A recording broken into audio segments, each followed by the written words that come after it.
This is a T422 production. If you want to talk some Simpsons, we do it with distinction. Insert brain here. With Springfield in our vision, our spirit is embiggened. Insert brain here. Flanders, Quimby, Otto, Man, the Hasabima, Battle on. Insert brain here. We've got Simpsons to ponder. Here comes David and Connor. Insert brain here. Welcome back to Insert Brain Here, a Simpsons podcast. I'm your host Connor, and with me, as always, is my co-host David. That's me. Today we're talking about Season 3, Episode 18, Separate Vocations. Original air date the 27th of February 1992. Very good. Give me a recap. The summary, I guess, of this episode is Bart and Lisa, separate classes of course, but Bart and Lisa have a standardised test to take, which is to determine what they're going to do, or what the career aptitude test, basically, what they're fit for, or what the standardised test tells them they're fit for. And Bart gets a police officer as his suggested career, and Lisa gets homemaker, so stay-at-home wife, basically. Bart's obviously a little bit disheartened about that one, but you know, not too depressed about it. But Lisa's like pretty devastated about it. She obviously wanted professional jazz musician. So Bart goes on a ride along, ends up accidentally catching or aiding in catching a criminal, and gets a rush, a thrill, the act of catching that criminal. So he becomes the hall monitor at the school. Lisa, on the other hand, is really disheartened. She's like really down about the fact that she's not going to be able to become the jazz musician, and so she quits the band and all that other gumph. Marge tries to cheer her up, but she's just like... So she goes off and goes into the bad girl bathroom at school. You know, trying to impress the rebel girls. So the girls are planning a bit of a prank for the school. And at Lisa's suggestion, they vandalise the Puma of Purity, or whatever the fuck it's called. They vandalise that, and so Skinner and Bart essentially are cracking down on the school a little bit.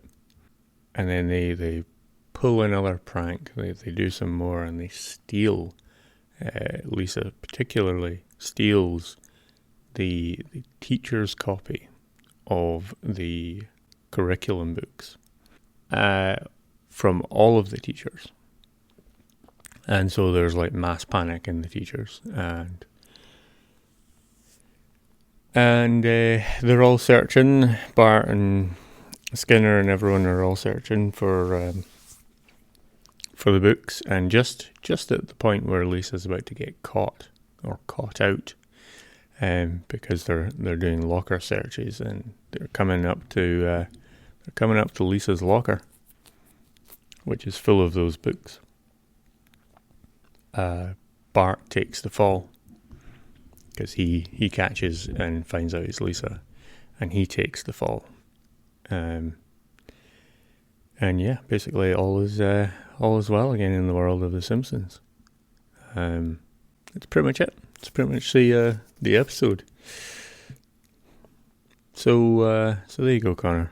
There's my recap. That was a great recap, David. Well, thank you. It's time for Eye on Springfield.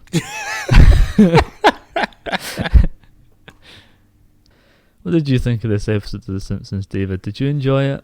I did enjoy this episode. I think we've kind of touched on in the past that we quite enjoy a bit of a Lisa episode.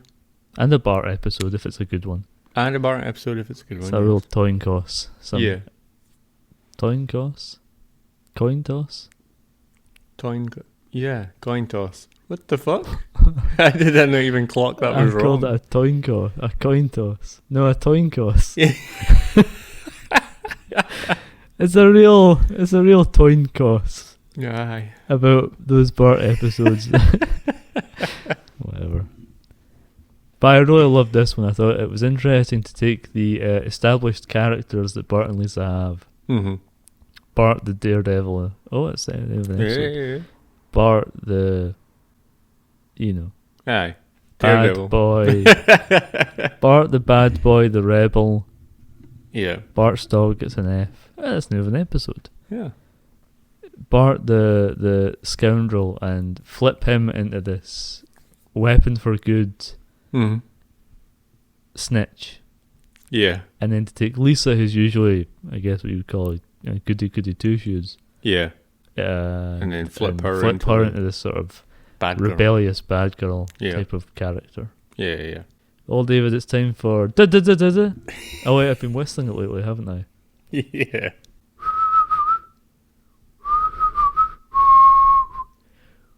I wonder if anyone enjoys that. Me a little bit. Alright. This is a segment in which I go over characters who made their first appearance in this episode, Mm-hmm. and you guess who they are. That is right. I wish I could remember who was in this episode. Yeah, me too. Every episode for me. First appearance, David, Mm-hmm. of Ludwig van.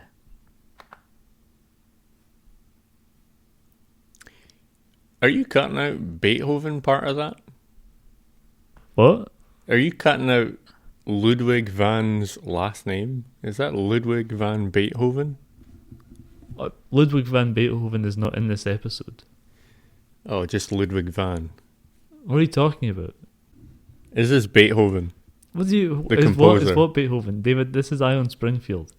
The segment in this show where I go over characters who made their first appearance in this episode, and you guess who they are. Who is Black Teacher? Black teacher. That's what I said. Is that one of the teachers that's panicking about the fact that those textbooks are stolen?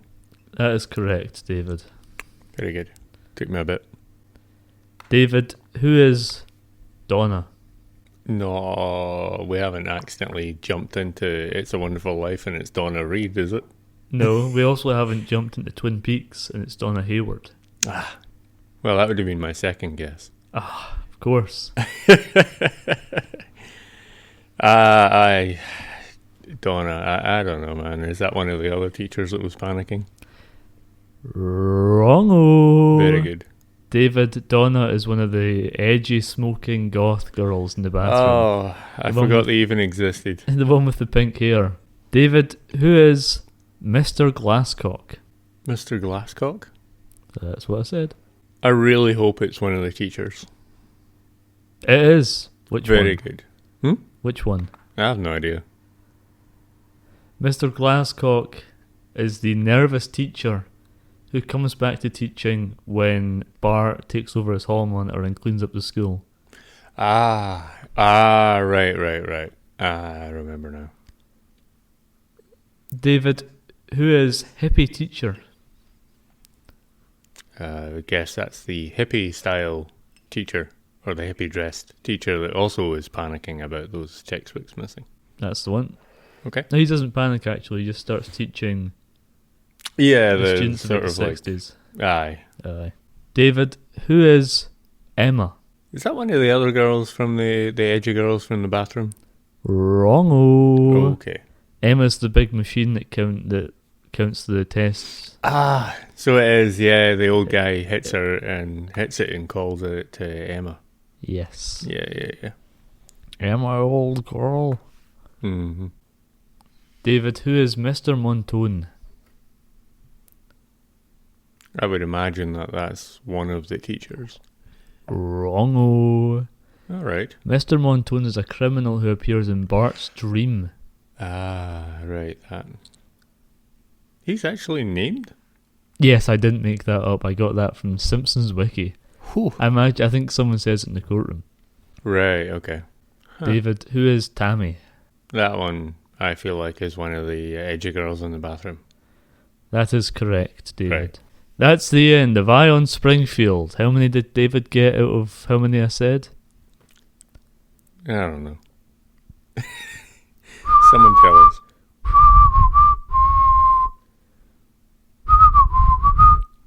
Okay, David, it's time to talk about the episode. Well, that's a new segment for me. I'll tell you what I will say, my first thoughts on this. Uh-huh. When we watched it was I expected the rebellious smoking girls that Lisa meets Mm-hmm. to have a larger role in the episode. Me too. I thought once she, maybe I'm thinking more of later episodes, but I thought once she met them, she would fall in with them as their crowd Mm-hmm. and would start to dress like them, like a slacker. Famous 90s slacker. Yeah. Yeah, I kind of envisioned a little bit of a, I don't know, maybe like punky sort of Lisa. I think I'm definitely remembering later episodes or something. Or a later episode. There's an episode with a goth Lisa. Right, that might be what I'm remembering.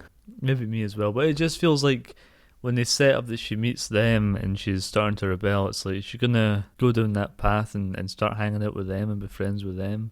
Start smoking in the bathroom. She doesn't really. No, she doesn't. She just aids in, suggests an idea for a prank and then does one. Maybe it's to show where Lisa could end up, because the girl with pink hair looks quite like her. Yeah. Or, I don't know, maybe it's just they just didn't have the time or inclination. But for Bart's side of things... Mm-hmm. Bart went full hog. Got sold on that sash. He did. Somehow. He became a pig. It's interesting that this sets up that when Bart's older, he's a Supreme Court Justice as well. Yeah. Sort of an interesting first glimpse into that. Yeah. I really love the little Rambo First Blood drifter, Bart. Which one's... Oh, yeah, and this is flash forward. Yeah. Yeah, I love that. Very reminiscent of the final episode of the Incredible Hulk TV series from the 1970s. Yes. Yeah. Oh. There's a reference for you, kids. That really is one you'll probably have to look up. Watch the Family Guy parody. But It's actually a pretty good parody. Yeah, that's alright. Yeah. I like this episode a lot. It's interesting as well that Homer plays essentially no role. Yeah. Which is very rare for this era. Mm-hmm. Marge plays a role, but not as much of a role as you would expect. Yeah. With the fact that basically Lisa got told she's going to be Marge when she grows up. And it ruins her life and freaks her out. Yeah. I think there's different versions of this episode where you could actually have that be the catalyst for a Marge episode. Yeah. Where Marge goes on the journey of self-discovery and Lisa kind of goes with her. And realises it's, not all doom and gloom if you did go down this sort of route or whatever the fuck. Mm-hmm. Or that she doesn't have to. Yeah, aye. That Marge chose this for herself. Yeah. Who knows? I ain't some fancy Hollywood writer, I'll tell you that much for free. Seems like neither were these guys. Oh, jokes. David, it's time for trivia. Good. Oh, sorry. So, what are those? What's that sound? It's like the scratching of pencils on paper. It's almost like the sound of mice taking a test. Look, it's mice taking a test. Oh, a standardized test, one might say. Oh. No, wait, they're doing tests to see who's going to be allowed to become trivia researchers. Which is a big thing in their culture. Yeah. I've just spoken to their teacher and they've handed me the best students example of trivia for this episode. This is getting incredibly convoluted. The star pupil, who I will now plagiarize. Read out. Yes. No, I'll reference it. I'll show my working. Okay. Lisa's flippant remark of "What do you got?" to Principal Skinner. Remember that scene? Yeah. She's imitating Marlon Brando in the 1953 film The Wild One. Oh. Alright, cool. Never clocked that reference. Not usually good for the references, to be fair. I didn't clock that reference either. I have not seen The Wild One, and I do not like Marlon Brando. Crook, nasty bloke. Look it up. Google Marlon Brando allegations. This is turning into a corner segment. Google Marlon Brando butter. Just look it up. You'll see what I mean. You don't want to know. But you do, so Google it. Or Bing it or whatever. DuckDuckGo. Ask Jeeves. Dredge that guy up. So go find his servers and turn them back on. Dig up his corpse. It took 9 takes for Steve Allen to pronounce Bart's catchphrase, "I carumba," correctly, to the point where staff began to get slightly frustrated with him. Now you might be asking yourself, who the fuck is Steve Allen? Who the fuck is Steve Allen? I don't know. He was an actor. And yeah. Here we go. In one sequence where Bart imagines himself testifying in court with his voice electronically altered, the voice was provided by Steve Allen.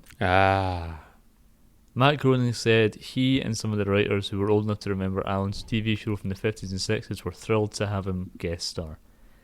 And that is why when he tried to say Bart's catchphrase, "I carumba," and couldn't get it, it was very frustrating. Right.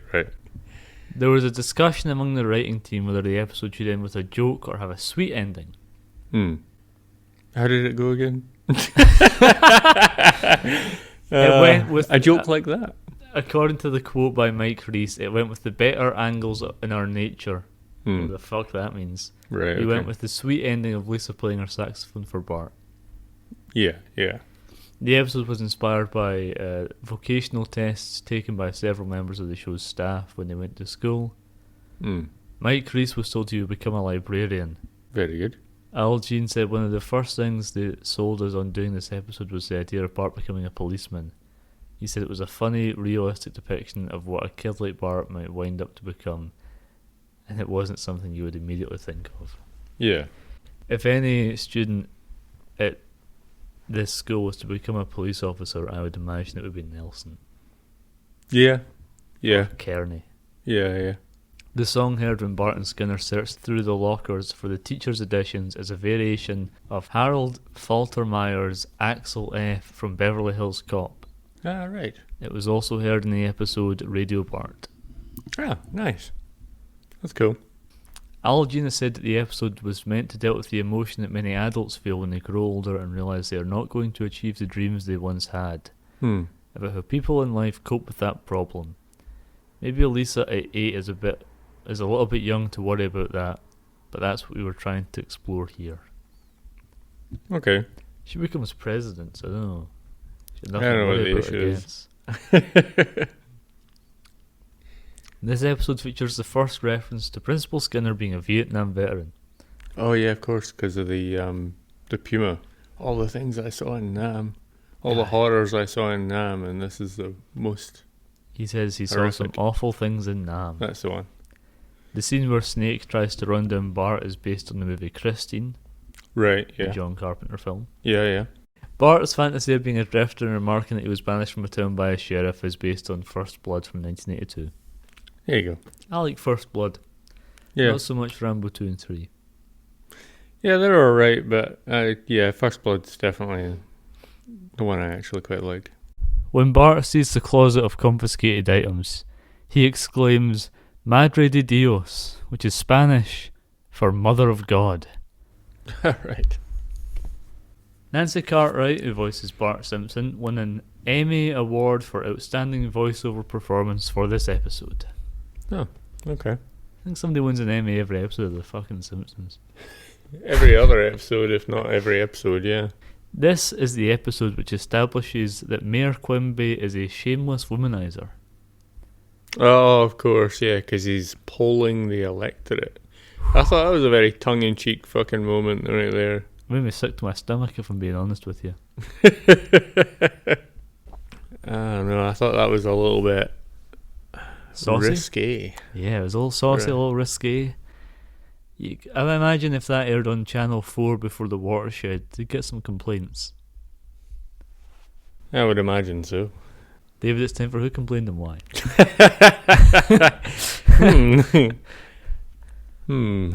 Alright, last bit of trivia. Okay, It's revealed that Homer wanted to be a cop, but couldn't because he was too dumb. correct. This is ironic because Chief Wiggum is an idiot, Yep, and he's the chief of police. yep. And 10 seasons later, Homer became a police officer and did a better job than Chief Wiggum. It's also revealed that he wanted to join the army, but was too fat. Yeah. However, in the episode G.I. Annoyed Grunt in 2006, he tries to join the army but can't because he's too stupid. Also, the episode 2001 Greyhounds from 1995 tells us that Homer was in the army prior to marrying Marge, which contradicts everything that we know now about their marriage and everything that we learn after that point. Can imagine that kind of thing happens quite a lot with a rather long-running show like this. Yeah, what a bunch of nonsense. That is the end of 3 Blind Mice trivia, David. Very good. Cracking trivia there. Go on. Thank you. What else do we do in this show? Is that it? If we've feel like I we've feel like talked we really enough. covered the episode earlier on. We really got into the core elements of the episode, which is Lisa's portrayal and Bart's portrayal and how they're... Mm-hmm. I'm Mirrored. not trying to hit the word count on this fucking podcast essay. David, what's your one bit of animation that you actually quite like? This is a segment in the show where I asked David for one bit of animation that he actually quite liked, and he tells me the one bit of animation that he actually quite liked. Well, Connor, my one bit of animation that I actually quite liked was the criminal chase sequence. In particular, 2 moments of it, really. I couldn't really quite narrow it down between those 2. The moment where the car crashes into the milk tanker and it explodes in a fireball, that fire is beautiful. Beautiful piece of animation. Very brief, but very beautiful. And then later in the sequence, when the criminal is driving towards Bart to run him down, and Bart's shooting and missing the car, and you've got that sort of like downward or from beneath lighting, plus the sort of red hue to the scene when you're looking at the criminal in the side window of the car. It's actually like a really, really quite good and really well done, kind of thought out